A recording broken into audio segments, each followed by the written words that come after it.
দরে ক্রয় করে 3টি দরে বিক্রয় করলে শতকরা কত লাভ বা ক্ষতি হবে? তার মানে টাকায় 2টি দরে, তাহলে 2টির ক্রয় মূল্য হলো 1 টাকা, তাহলে একটির ক্রয় মূল্য 1/2 টাকা। আর একটা বলছে 3টি দরে বিক্রয় করলে, তাহলে 3টির এটা হলো বিক্রয় মূল্য হলো 1 টাকা, তাহলে একটির বিক্রয় মূল্য হবে 1/3 টাকা। তাহলে এখন কোনটা বড় কোনটা ছোট এটার জন্য আমরা পাশাপাশি লিখতে পারি যে ক্রয় মূল্য 1/2, বিক্রয় মূল্য 1/3। তাহলে 1/2 বড় না 1/3 বড়?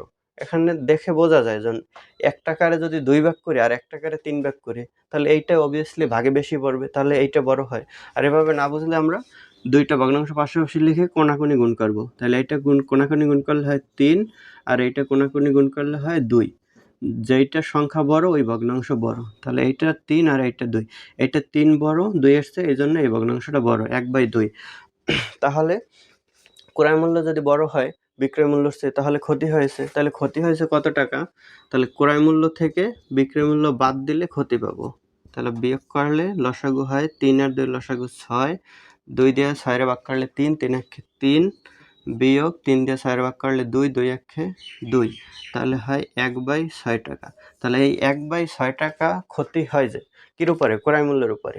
তার মানে যদি শতকরা করতে চাই তাহলে 1/2 টাকা, 1/2 টাকায় ক্ষতি হয় 1/6 টাকা, তাহলে 1 টাকায় ক্ষতি হবে এই ভগ্নাংশটা, এটা নিচে যায় 1/6, তার নিচে 1/2 হয়, তাহলে 100 টাকায় ক্ষতি হবে, তাহলে এটা উপরে যায় 100। এখন এই ভগ্নাংশটা যদি পাশাপাশি লিখতে চাই তাহলে উল্টে যায়, তাহলে 2 উপরে যায় নিচে 1 যায়, তাহলে 6 দিয়া এটারে কাটলে 3 আর 3 দিয়ে 100 রে ভাগ করলে হয় 33 সমস্ত 3-এর 1 করে দেখাই, তাহলে 100 ভাবে হয়। 100-কে 3 দিয়ে যদি ভাগ করি 3 3 9, 1 10, আবার 3 3 9 থাকে 1, তাহলে নিচে 3 উপরে 1, তার মানে 100-কে 3 দিয়ে ভাগ করলে 33 সমস্ত 3-এর 1 হয়, তাহলে 33 সমস্ত 3-এর 1 এটাই অ্যান্সার। তাহলে এটা আছে কততে? 25 নম্বর। এটা আছে কতে? তাহলে 33 সমস্ত 3-এর 1% এটা কি ক্ষতি হবে, তাহলে এটা ক্ষতে।